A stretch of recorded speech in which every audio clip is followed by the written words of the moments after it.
Welcome to Shelters by Jesus Radio, SBJ Radio. And in this segment, we're going to be looking at different things going on that we're starting for job skills, actually. Something brand new that we've never done before. We're in the process of making the rooms right now. We're going to introduce you to some of the teachers, talk about the things they're going to be learning so we can take the homeless to a new level. So they leave here, they're going to have special skills. We're going to show you what those skills are. You want to stay with me because you don't want to miss this. Let's take a walk, guys. We're going in here to the section that's just being built right now to have our classrooms. And they are right now. They're in the rough stage. They're just starting, but you can see as Seth gives you a little B-roll there. How's that? A little B-roll. That's movie talk right there, man. I'll tell you. Marilyn, come in here. Don't walk out of here. This is going to be, can you get around you? Come on, Marilyn. This is this is going to be our teacher. This room is going to be a sewing and knitting and crocheting room, right? Yes. And now, Marilyn, tell them, please, why you want to do this and what it's all about and who all is going to take it and tell me what you got to say, girl. I'm not really sure who's going to be taking it. I know a lot of people. Well, you know the homeless are going to. Yes, it's going to be the home. And that's the idea of the thing, is to give them purpose, give them something to do down the line, later on, and learn something so they can have something to keep themselves busy, but also a trade in the process. And I just love doing it myself, so I'm very willing to share it with anybody that wants to learn it. And you started out with us by doing what? Making quilts for the shelter itself. Hey. Yes. And that's where we got the idea of this, when we started doing job skills. Marilyn is also a resident now. She is, I believe, our oldest resident. She's older than me. No, I'm not. Val's older than I am. Val's older than you are? No, I can't believe it. All right, so she made me out a liar on my own set. Boys, oh boys. But she's close to the oldest. Yes. Tell them how old you are, Marilyn. So I'm 78. See, she isn't even scared to tell you. No, this girl's 78. And she's starting about to be 78. Kind of a new career here. She's with us. She moved in as a resident. She's on staff. And now she's going to teach young men and women some skills. Now, one thing the ladies can do is make stuff for the kids, right? Yes, they can. Yes, they can. Yes. And the quilts? The quilts can be made and put in the clothing closet here and passed on, or they can make them for their own families. It's entirely up to them. We got families with little kids. Yes. So they'll be able to do that. What about clothes? You're going to teach them how to make a dress or something? That's not my expertise. That's not your expertise? I'm a quilter. Oh, a quilter. All right. But so I guess I got to teach them to sew but dresses. I have other people like Seth's mom who does clothes. Yes, and my wife does. And yes, so we have other people coming in. So you're going to have helpers. Yeah, absolutely. Other teachers, yes. but you're the main teacher. Okay. This is your room, and so we're setting it up. You want to describe what we're going to see here? What's this going to be like when it's done? Well, I think we're going to have like 2 sewing machines here and 2 over there. I think we decided on 5 sewing machines. Okay. Because of the plugs. Walk along, show them what you're doing.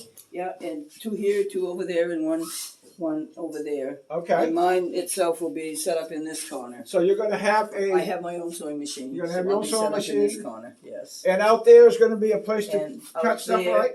There's going to be a cutting table so they can cut. We're going to put vinyl tablecloths. If you put them backwards, a flannel on the backside. Okay. And the material will stick right to it. So that's what I call a design wall. So we're going to have 2 of those. Cool. So they can actually design their quilts before they sew them. Oh, so they're going to be putting the quilt on the wall? They can put the pieces on the wall after they cut them out. Okay. And design it however they want it, yes. So you do know what you're doing? Yes, I do. Yeah, you've been doing this for a year or 2. A couple. Absolutely. Yes. Okay, tell them what you think about this place.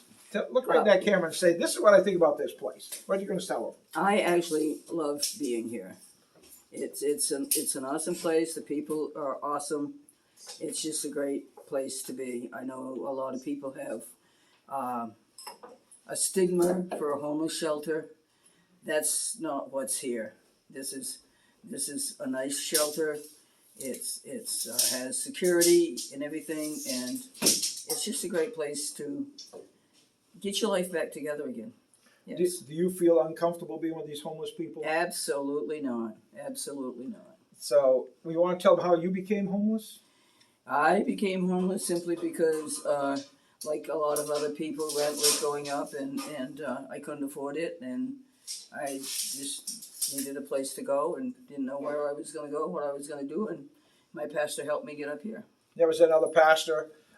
Pastor Ed Spencer. Well, let's just be honest. On camera, I'm the better of the two pastors. I'm not touching that.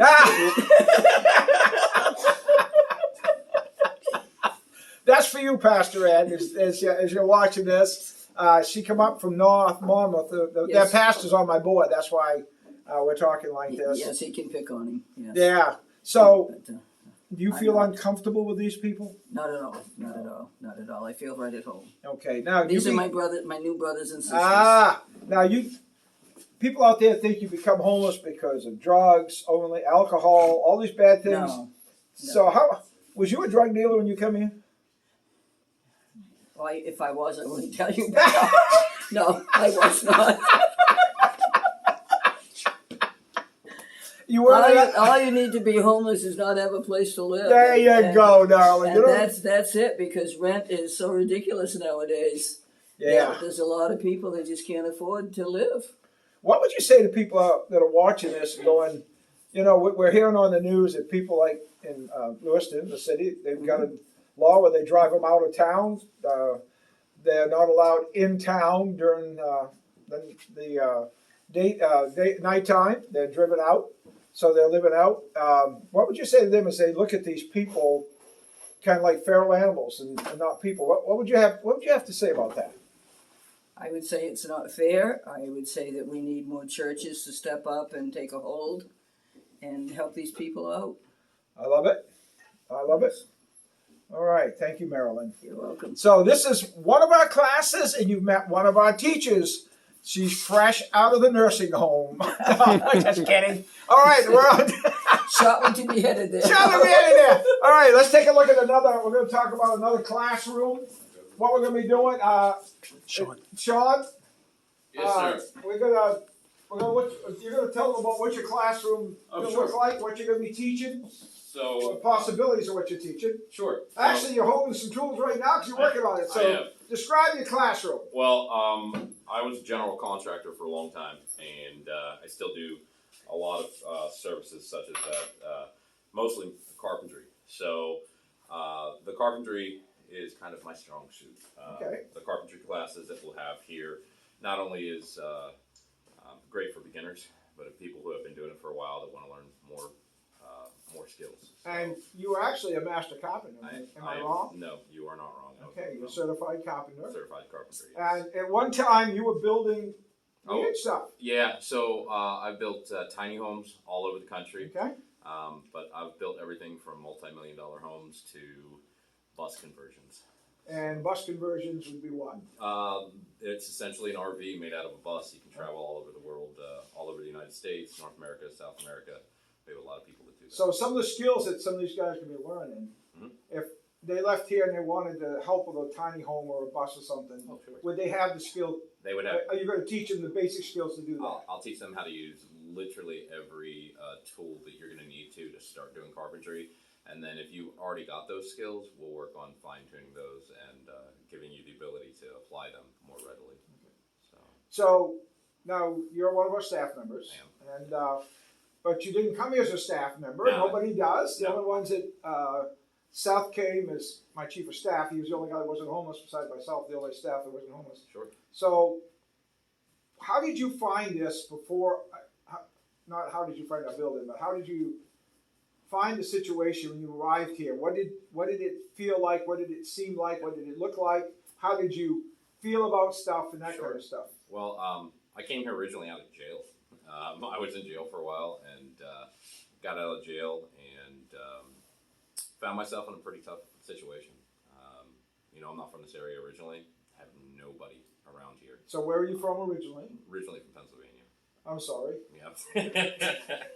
Well, I'm up here now, so they probably share the same sentiments. And your background is so I'm Calderesh. I'm Roma. I'm from Eastern Europe. My family. you're a gypsy. Gypsy. Yeah, there's a gypsy. Yeah. So this is, you guys want to be careful because we got some of these kind of people here now. Yeah. Yeah. We're worse than the homeless That's folks, right. aren't we? That's It's right. crazy. A homeless gypsy. Yes. Man. You guys call me hairy homeless guy. That's so. right. The hairy homeless dude. Let's get it right. HHD. Because we're getting yeah. a shirt that says HHD for hairy homeless dude. But while you're here, you're helping us, but you also have employment. You Oh, I started working. Yeah. full-time.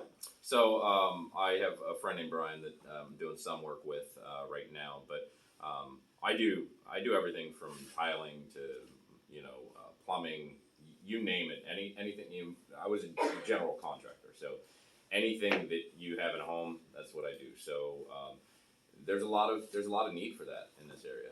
So, question. Sure. And people get this idea that when you become homeless, you're totally useless. No. How much of your skills did you lose when you became homeless? I just did a recent tally and absolutely zero. Yeah. Zero skills. I Thank actually you. gained some being homeless, to be honest with you. Oh, they are. So, it's kind of it was a blessing to have this place. I came here, didn't really know what to expect. I had never been homeless before. It seems like too many people out there think that homelessness is contagious. It's So- not. Yeah. What did you expect coming to a homeless shelter? You know what? To be honest with you, I had no point of reference. for it. Okay. I What kind of ideas did you have about it? Well, I thought that there would be a lot more issues than there were when I came here. Okay.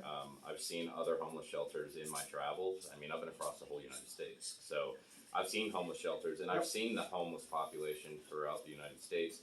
And different climates have different issues that come with those for people to stay safe and warm and fed. But these, some of these places, they look like hell on earth. I mean, they really did. It was horrible. And so I go through these small rundown towns and I see this everywhere in the United States. And then I came here and I'm like, well, I'm going to bite the bullet. I'm going to go because I have no other option. Yep. And so here I am. I come in here and how wrong was I? I mean, absolutely 100% wrong. I came in here kind of with my guard up. Yep. And Which was natural. it was natural. That's natural. New situation, had a guard up. Everybody comes in with a guard up, Yep. man. I mean, they say they didn't, they're lying. Yeah, that's true. And you know what? I'm really blessed that when I came in here, you guys greeted me the same way that you greet everybody else. Open arms. You guys were willing to hear my story, be present with me, share Christ's teachings with me. And I thank you personally, not too many days ago, for helping me return to Jesus. I was raised in a Christian home. My mother's a very, very strong Christian woman. And I just kind of slipped away from it throughout my life. I relied on myself and all my skills. But at the end of the day, you guys saved a portion of me that I thought I had lost. So now you got a chance to give back by starting training some skills here. Yep. So what difference do you think this will make in the lives of people? We're going to show some other stuff too. Sure. But the stuff that we're doing, I mean, you've been involved in it since we've discussed it. Yeah. How do you think this is going to impact people coming in off the street? What's this Oh. going to do for them? I can tell you that one of the most powerful things that you can do in your world is collect skills. Right? Some people collect coins, some collect stamps or Yep. whatever, tchotchkes for the shelf. I collect experiences and skills, and those things weigh nothing. They weigh nothing. You carry them wherever you are, and there's always a way to make money doing that. Yep. And it's sorely needed. If you apply yourself, there are endless possibilities for that. Awesome. Thank you very much, my Thank you. friend. I love you, Pastor. I love you too. Thank you. And we're ready to go on to the next guy, which is our chef, actually. Is Ken. And Ken is a cool dude. He's 9 feet tall, actually, but it's just a camera angle that makes him look 4 foot tall. But Ken is an unbelievable chef, and I'm not exaggerating. But Ken, tell him what you plan on doing, because you're going to be teaching food skills. What types of things you're going to be teaching, and how's that going to impact the people that are going through here? What I plan on teaching is how to correctly wash your hands, cleanliness, organization, how to use a knife, just how to use seasonings to make your food taste good. And we appreciate that, by the way. So you also going to be, they're going to get a certificate. At the end of it, there's going to be a safe serve certificate that they will be able to take to any restaurant that they want to walk into, and they'll be ahead of the game. They'll have that certificate saying, "I've already done this," and they'll be that much closer to getting the So job that they want. what you're doing is giving a greater opportunity for people to get jobs Correct. when they leave here. Correct. Yes. Now, part of what you're doing along with that is you are the head chef here, Uh-huh. and so some of the meals you cook. Mhm. By the way, I just want to go on record saying he makes the best steak. You go to a steakhouse and they'll come in second compared to this guy. It's incredible. But some of the meals he does. How about talking about the availability of the food this year? How you see that and what we have and We have a wonderful pantry here. I can go down in the pantry and go through the pantry and pick out what I can use to make a meal, and got to be a little creative sometimes. Depends on what comes in is what we cook, and we have anywhere from steak dinners to macaroni and cheese and hot dogs, and it's not. It's very filling, and this is the best homeless shelter that you can eat at, in my opinion. well, since you're the chef, I'll take your opinion as a highly skilled opinion. So anyway, we got this going on. So we have sewing, we have maintenance, And I'll talk to you about the computer class. If you And- want, Pastor. yeah, and we have our cook, and now we're going to have another class in Seth Roberts, who is our chief of staff, who's been behind the camera The whole by the time, way. yeah. I'm moving it okay. with my mind right Yeah, now. and normally he's the guy. Our documentaries and stuff. He was the movie dude for all of that. He didn't come here homeless. He actually came in on staff, and he's going to explain an important class that I could never teach, and I teach. You want to tell them what this is going to be like and what it's Yeah. going to be and all of Yeah. that. So we're looking. If anybody is willing to donate a computer, that would be wonderful. But what we're looking to do here in printers, we're looking to teach internet skills, job search skills. We're also going to use this for much more. We're going to teach taxes. We're going to teach savings accounts, checkings accounts, job interviews. We're going to teach a bunch of the life skills you need to know to maintain a house and your own personal belongings. We're trying to teach them to be good stewards with what God gives. And as Paul would say, just be satisfied. Be content. Be content. Learn to and be then, content. And then grow from there.